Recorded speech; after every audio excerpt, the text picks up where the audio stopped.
Welcome to the podcast, Amazing Tales from Off the Beaten Path, and I'm your host, Mike Allen. John Hancock had a bounty on his head. The British wanted the Sons of Liberty agitator arrested and executed. So why did he show up in plain sight for a public wedding in Connecticut that everyone, even the British, knew about? Well, joining us today to take a look at this fascinating chapter is Nina Sankovich. Nina's bringing a lot more to the table than just this incredible story of the Hancock wedding. In fact, you're going to hear how just three families from one town basically started the American Revolution. Nina's author of several nonfiction books, including the one we're going to be referencing today, American Rebels, How the Hancock, Adams, and Quincy Families Fanned the Flames of Revolution. Nina's going to be along in just a moment with her spellbinding story. This week's trivia question: how did a worm launch one of the industrial era's biggest and most profitable enterprises in the world? We'll stick around after the main program for the answer, because then you're going to know what we're talking about next week.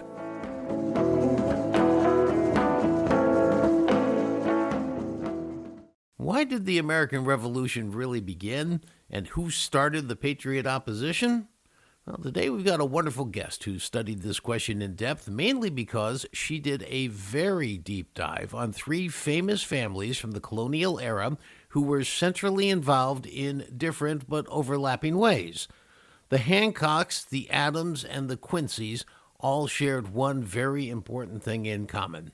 They grew up together in the same town outside Boston, the town of Braintree, and they were impacted by the same events and became close friends, and in one case, lovers.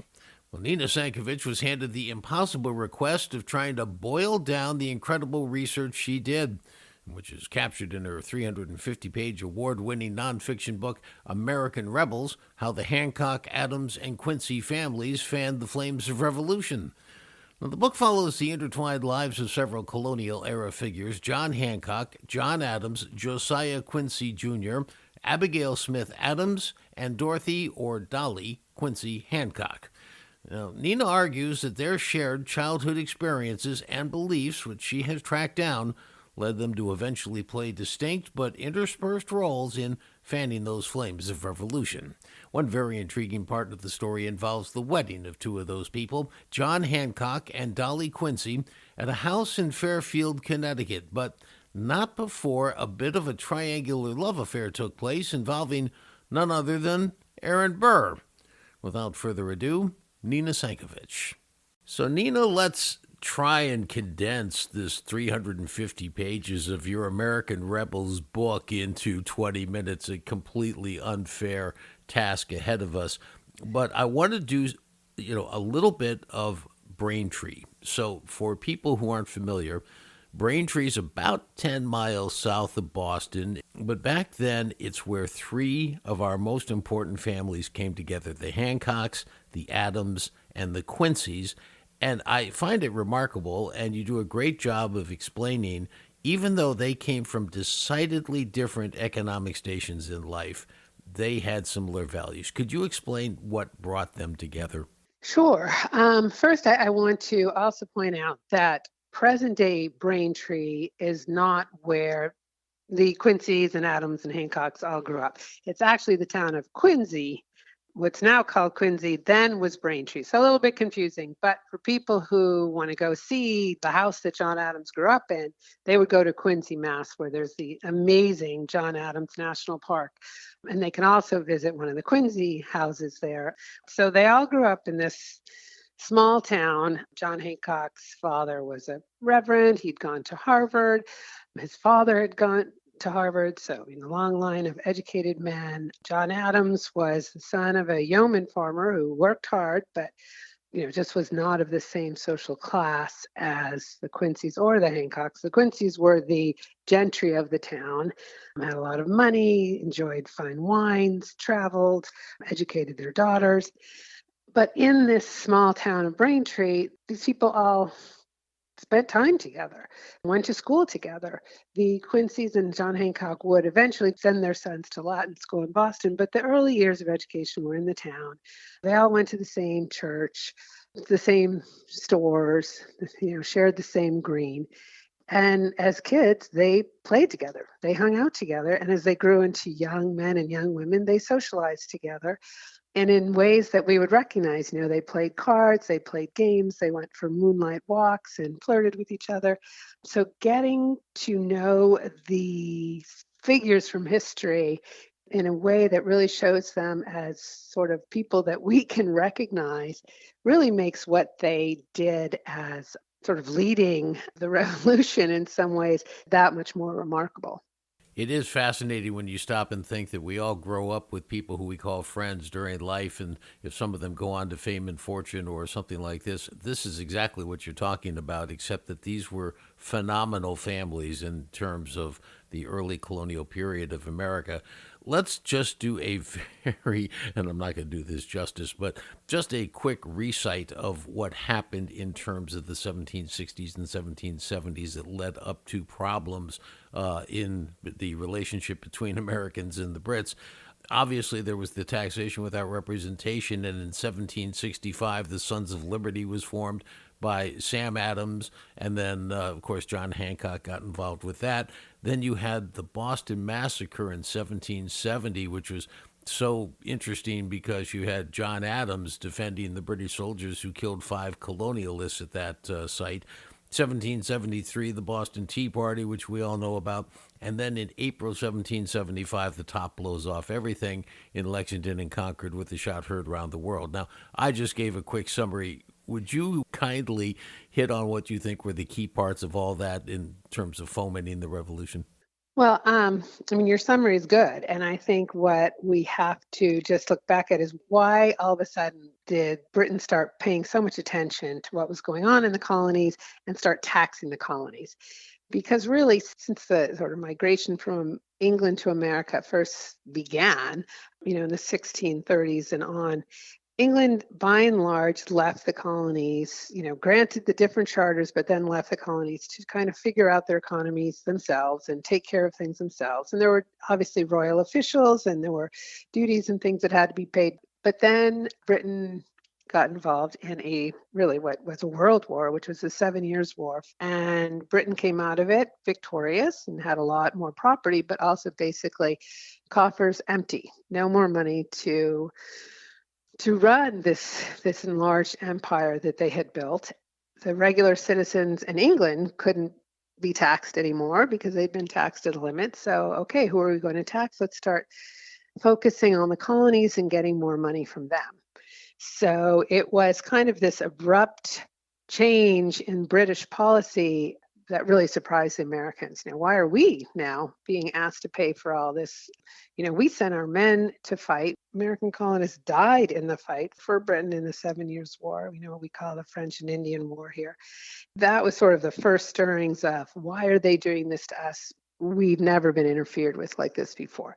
And then when Britain sent troops to enforce these new taxes and new duties, all of a sudden there were British soldiers living in the American towns and villages, and the American colonists really didn't like that. And that's really what led to the Boston Massacre. It was this tension between these British soldiers living in American villages and towns like Boston and not mixing with the colonists in any kind of good way. So you have all of these factors that really led Americans to start thinking, well, what does it mean actually, to be a colony, and what would it mean to be something different? Now, what's also really important for our discussion, especially if we want to kind of focus on Connecticut and Massachusetts, New England area, is that in these years, it was really the New England colonies that were bearing the brunt of sort of British interference and then later British oppression. Other colonies were fearful it was going to happen to them, but they were really watching from afar as people in Boston suffered. During like the battles of Lexington and Concord, well, those were New Englanders who fought and who died, whose towns were ransacked. It's interesting to see how the other colonies I think they were more willing to negotiate with Britain over what was happening, whereas New Englanders were like, we are getting threatened in our homes, and we don't want to be part of England anymore.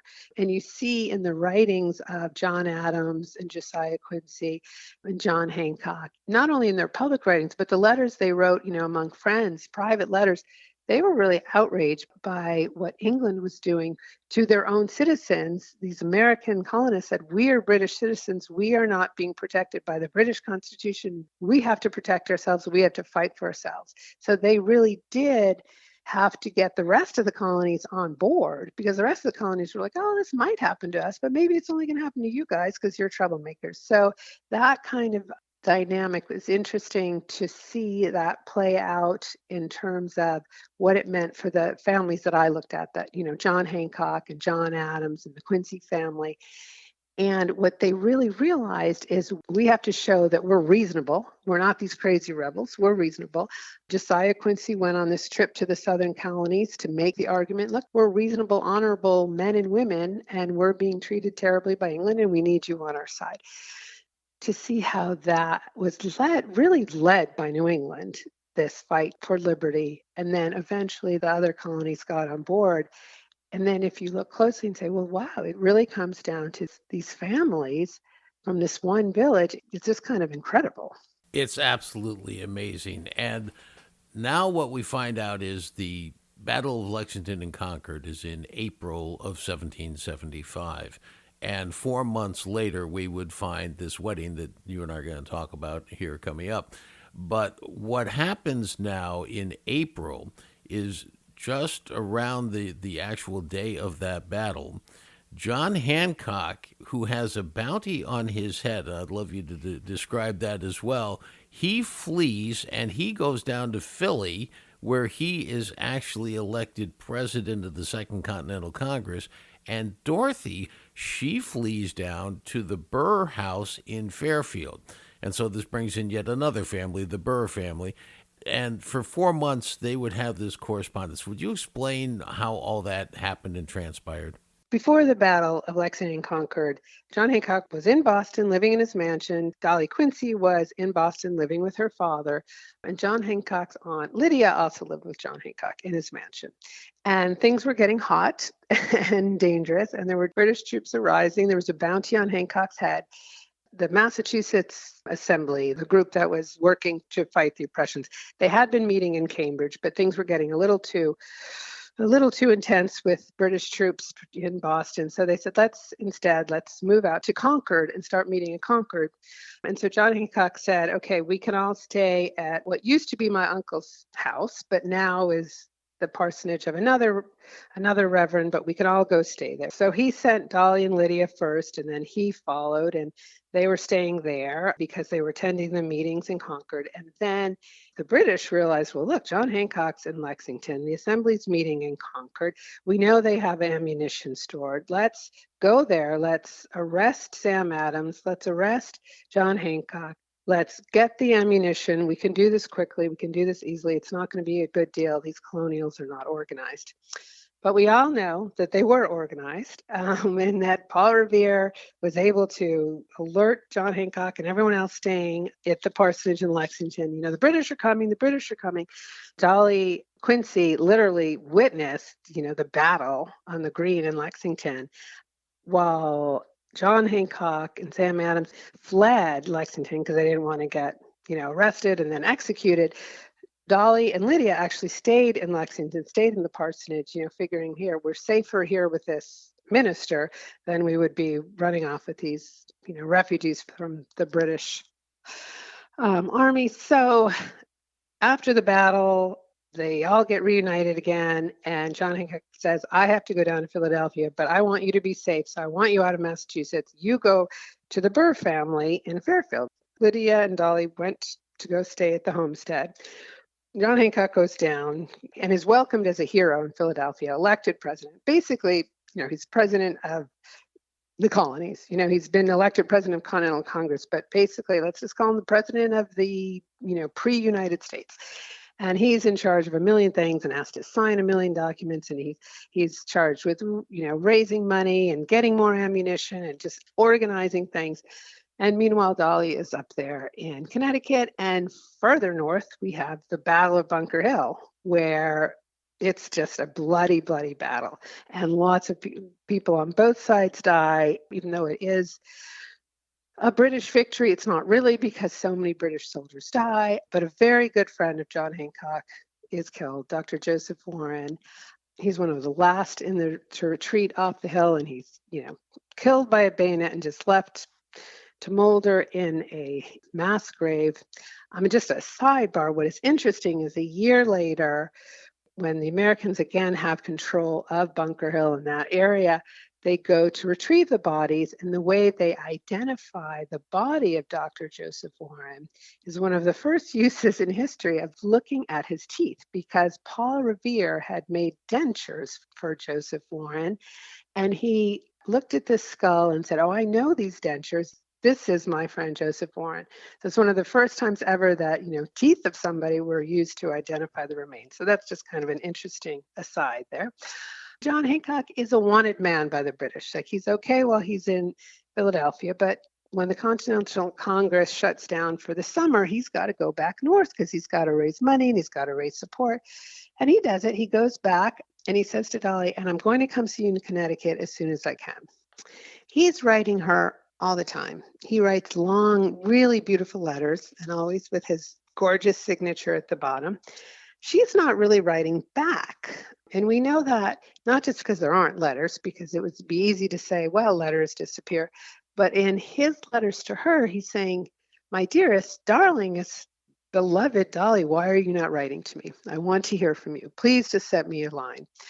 Well, it might be because Aaron Burr has come to stay at the house of his cousin, Thaddeus Burr, in Fairfield. He's been studying law in Litchfield at Tapping Reeve. That's the name of an actual person. Tapping Reeve has started a law school, and it's the first law school in the United States.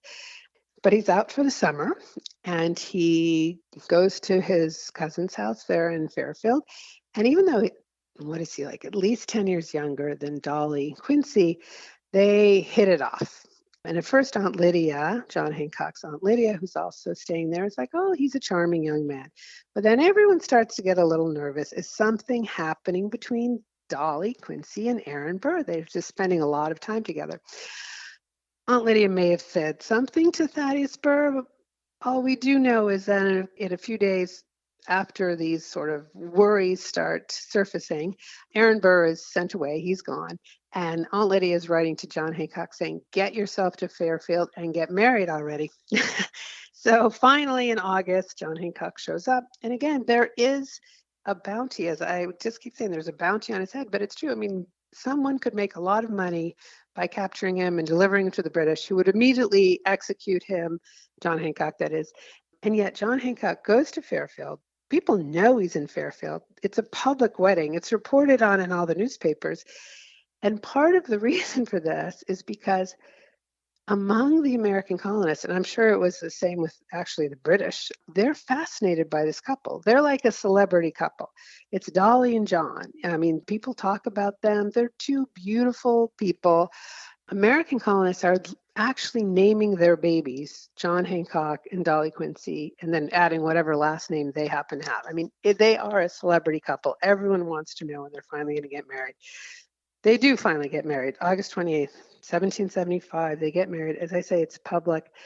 And somehow no one shows up to arrest Hancock. He has this public wedding. He and Dolly together return to Philadelphia for, again, the meetings of the American Continental Congress. And it is interesting to me, both that John Hancock dared to have this public wedding, but also that no one showed up to trouble him. I mean, there were loyalists in Connecticut. There were people who were on the British side, but everyone seemed to want this wedding to go forward and celebrated it. So the house that stands there today is not actually the house that they got married in, is it? It burned down when the British came in and raided Fairfield and they had to rebuild it. But what did they rebuild it to resemble? Well, they built it to resemble the house that John Hancock's uncle had built for himself on Beacon Hill. What's nice about having the Burr mansion resemble the mansion of John Hancock's family on Beacon Hill is that the house on Beacon Hill was demolished and is no longer there. But we know what it looks like because of the Burr Mansion. They also actually have rebuilt the Hancock Mansion in Ticonderoga, New York. So not really sure why it's there, but you can see it there. I understand that the Beacon Hill site is now a Boston steakhouse. Oh, is that true? Yeah, that's very possible. Or maybe it's where Cheers Bar is. No, it's not. I love it. One last question. Why is John Hancock's signature so prominent? Yeah. He had a beautiful signature. Now, of course, when he signed the Declaration of Independence, he was the first signer, but also he signed it on a day when not everyone was there. Maybe he just felt like, I have room, I can do this. And him having such a prominent signature also may have taken off the heat of the others who signed, because basically, once you sign that thing, you were saying, I am a traitor to Britain. I can be hanged for treason. You were basically admitting that you are willing to rise up against the mother country, putting a bounty on your head. Well, Hancock already had a bounty on his head, so big signature really didn't matter.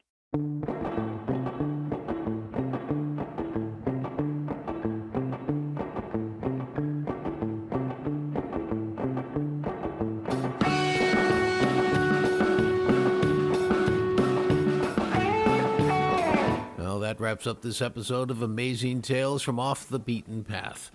You know, the reconstructed house where John Hancock married Dolly Quincy is available to this day for rental for weddings and receptions. I want to thank our guest for today's program, award-winning author and historian Nina Sankovich, whose book American Rebels, How the Hancock, Adams, and Quincy Families Fanned the Flames of Revolution is a very worthwhile read. The answer to this week's trivia question. The question was, how did a worm launch one of the industrial era's biggest and most profitable enterprises in the world? Well, the answer is, if the worm was a silkworm, you would have the answer, because the top silk manufacturing facility anywhere in the world was in Connecticut, one of the largest operations of any kind in manufacturing at the time. And next week on Amazing Tales, we're going to see how the entrepreneurial Cheney brothers developed and grew a business in the 1800s on the backs of tiny silkworms, and in so doing helped launch the concept of corporate welfare. Wait until you hear about that. Amazing Tales from Off the Beaten Path is a production of True North Associates, LLC. This is Mike Allen. Be safe, and please stay healthy.